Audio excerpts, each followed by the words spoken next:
प्रभु यीशु मसीह के सर्वशक्तिमान नाम में आप सबों को जय मसीह की। आज के मनन का भाग हमने लिया है जो मेरे दिल के बहुत अधिक निकट है, और वो आपको मुझे मिलता है फिलिपियों की पत्री अध्याय 3 उसकी 20 आयत लिखा है, पर हमारा स्वदेश स्वर्ग पर है और हम एक उद्धारकर्ता प्रभु यीशु मसीह के वहाँ से आने की बाट जो रहे हैं। अजीज़ों, आज जिस युग में आप और मैं रहते हैं उस युग में आप और मैं एक बात ही पाते हैं, और वो ये कि कई कारणों से कई देशों की नागरिकता इन दिनों में सख्त होते चली जा रही, खासकर अमेरिका, यूके और अलग अलग और भी यूरोपियन देशों में आजकल बहुत सख्ती है। अलग अलग उनके अपने कारण हो सकते हैं, लेकिन इन सख्तियों के बावजूद भी लोग वहाँ की नागरिकता लेना चाहते हैं। वे भरकस प्रयास करते हैं, आवेदन करते हैं वहाँ के नागरिक बनने के लिए। जितने भी नियमों का पालन उनको करना है वे इसे पूरी तरीके से कोशिश करते हैं। मैं इस समय पंजाब में रहता हूँ और मैं देखता हूँ कि यहाँ पर लोग पैसा कमाने के लिए विदेश जाना अधिक पसंद करते हैं। और मैं एक बात आपसे ये भी कहना चाहता हूँ कि कोशिश सबकी ये रहती है कि कैसे भी मुझे विदेश जाना है, परदेश जाना है। लेकिन जब आप और मैं प्रेरितों के काम की किताब अध्याय 22 उसकी 26 से 28 आयत तक पढ़ते हैं, तब आप और मैं ये बात को पाते हैं कि जिस समय में पौलुस रहा करता था, आज से 2000 साल पहले, उन दिनों में रोमी नागरिक बनना बहुत महंगा था।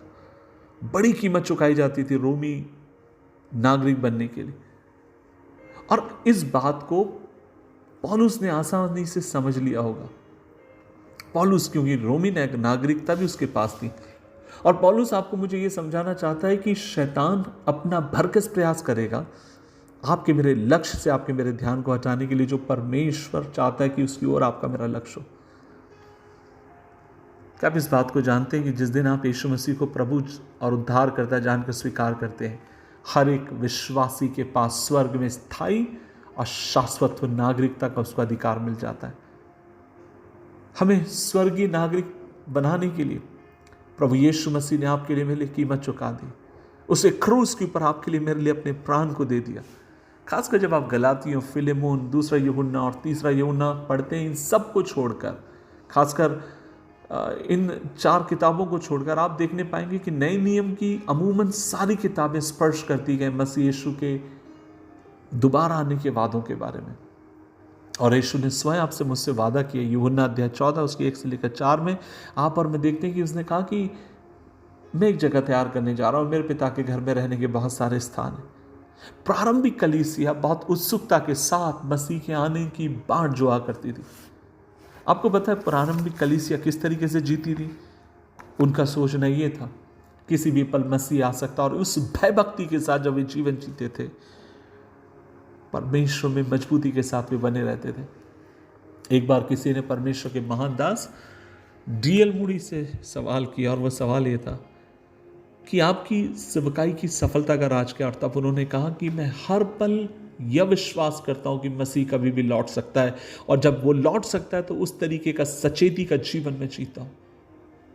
क्या आप जानते हैं आज आप और मैं जय मसीह की, प्रेज द लॉर्ड और जय यीशु अलग अलग नाम से एक दूसरे को संबोधित करते हैं, लेकिन क्या आप जानते हैं पहली शताब्दी की कलीसिया क्या एक दूसरे से कहा करती थी? मारानाथा। इसका मतलब है हे प्रभु तू जल्दी आ। अजीज, इसलिए परमेश्वर का वचन कहता है, कुलुस्सियों की किताब अध्याय 3 उसकी 2 आयत में परमेश्वर का वचन कहता है कि अपना ध्यान ऊपर की बातों पर लगाओ, ना कि संसारिक वस्तुओं पर।